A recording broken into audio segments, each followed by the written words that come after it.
What's up everybody, it's Sean here, back today to give you guys a review of the New Balance 550 in this white and green colorway.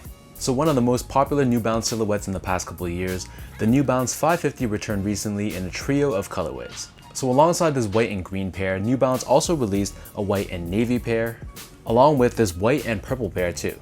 So all three retailed for a price of 120 USD each, or 150 Canadian, and the style code for this green pair, which is my personal favorite, is BB550WT1. So I managed to grab all three pairs over at the Closet Inc. here in Canada. So the Closet Inc. is an independently owned boutique operated here in Southern Ontario in Canada, and they recently started to get New Balance shoes as well. So for all my Canadian viewers out there, I'll link their social media, their website, all that good stuff down below, so be sure to check them out and show them some love. So the first thing I thought of when I saw this white and green colorway was that it's very similar to the previous ALD collaboration, except for obviously a few minor touches. And since I don't own that ALD pair, this one was a very welcome addition to my collection. Diving straight into the details, the base layer of the shoe, this is constructed out of this smooth white leather. So on the toe box you can see we have these two diagonal rows of perforations, and overlaid on the edge of the toe box we have this asymmetrical cut of gray colored suede. Moving downwards on the lateral side, we have 550 branding done in this green color, and running down the length of the bottom of the shoe, the leather here has this perforated finish to it. Looking at the shoe from an angle, you can see underneath this white leather, there's a secondary layer of green leather underneath. And then next to this, on the quarter panel, we have this smooth white leather, and then in the middle, we have the New Balance end logo. This is done in this green color, in what feels like a synthetic, almost vinyl-like material. Moving downwards, we have more of that green leather covering the top portion of the ankle collar area, and then beneath this we have this small hit of white colored nylon. Wrapping around the back heel, we have more of that smooth white leather, and we have the New Balance logo stamped on in this green colored finish in the middle. And then the top portion of the back of the heel, this is padded in foam inside, and it's lined with this white colored nylon.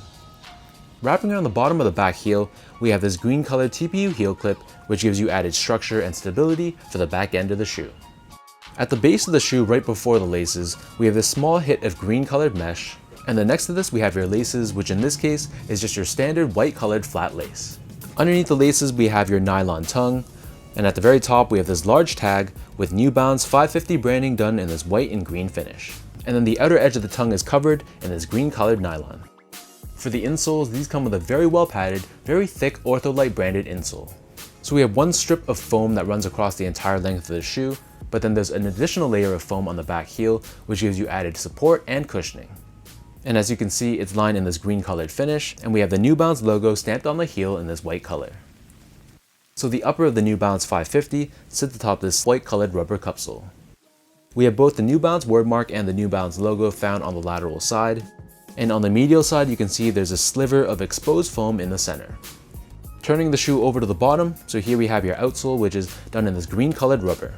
We have this very retro looking traction pattern found throughout, and found on the back heel, we have the New Balance wordmark. So that breaks down the look and the construction of these New Balance 550s. So for those wondering about sizing, so I'm a true size 10, slightly on the wider side, and I'd recommend going with your normal New Balance size, which in my case is a half size down. So I got these in a 9.5 and they fit me well in a nice snug way, and I feel like if you have narrow, normal, or slightly wide feet, half size down should be good, but if you have really wide feet, then you might want to consider sticking true to size. The 550 fits a little bit strange in that it's a little bit more forgiving and loose on the back heel, and it's a little bit more narrow on the toe box. So in my initial review of the 550, the ALD pair a few years back, my initial thoughts were that true to size was good, but over time as I wore them and broke them in, I found that true to size had just too much heel slippage, and I found that going half size down just fit me a lot better over time, especially after they've been broken in. To give you guys a point of reference, I also go with a 9.5 in other New Balance silhouettes like the 998, the 990 V3, V4, and V5, the 992, and the 993. But on the other hand, I stick true to size in New Balance models like the 997, the 1500, and the 1530. So hopefully that breakdown gives you some help in figuring out what size to get for the 550. Moving on to comfort, so this is a retro model from the 80s. So with that said, the comfort isn't going to be anything amazing, but like I mentioned earlier, there's a ton of cushioning in that Ortholite insole. So to be honest, the majority of the comfort is coming from that insole, and especially in the back heel, there's a ton of plushness and cushioning. Still, straight out of the box, this shoe is a little bit stiff, and it does require some break-in time, but honestly, in my personal experience, the more you wear them, the more you break them in and soften up the uppers, they feel much better over time. Finally, in terms of the overall quality and craftsmanship on this shoe, so first off, the material quality wasn't the best. So this is obviously not a made in USA New Balance, and the material quality I'd say is definitely below average in terms of New Balance standards. So the leather has a bit of that stiffness to it, and the suedes definitely didn't have that premium suede finish that a lot of New Balances normally have. However, the overall build and craftsmanship on this shoe was spot on. I had no issues from that standpoint, and all things considered, I'd say that this shoe is in line with my expectations, given that the 550 seems to be treated by New Balance as the GR of GRs in their portfolio.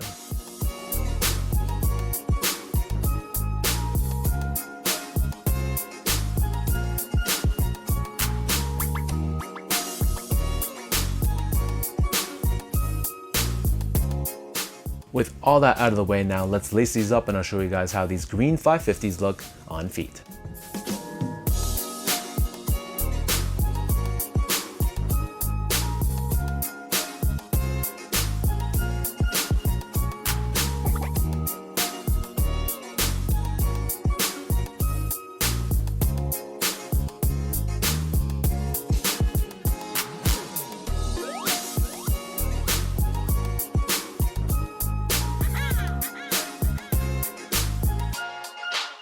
Overall, I gotta say all three colorways they released, the green, the purple, and the navy, all three were beautiful. And even though the quality isn't all there, for the price point of $150, I still think this is a very worthy shoe to cop. I think it's a very durable shoe as well, especially if you're gonna be wearing these every day for just casual use. And especially if you missed out on the ALD collaboration, again, this green pair comes very similar to the green ALDs. So if you don't want to break the bank and drop a ton of money on resale, you can definitely look to pick these up instead. So let me know in the comment section down below what you guys think about this white and green New Balance 550. Between the green, the purple, and the navy, how do you rank the three pairs? And for those of you guys watching, were you able to cop any of the three, or did you take an L or pass altogether? If you guys like this video, be sure to like, comment, and subscribe if you haven't yet. You can follow me on Instagram at esco8, check me out on Twitter at sean.go, and visit my website at seango.ca. You can also check out my podcast called the Channel 8 Podcast.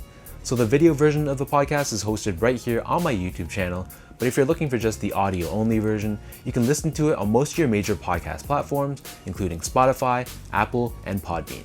So thank you so much for watching. Thank you for the continued love and support. Hopefully you guys enjoyed this review, and I'll catch you guys all in the next one.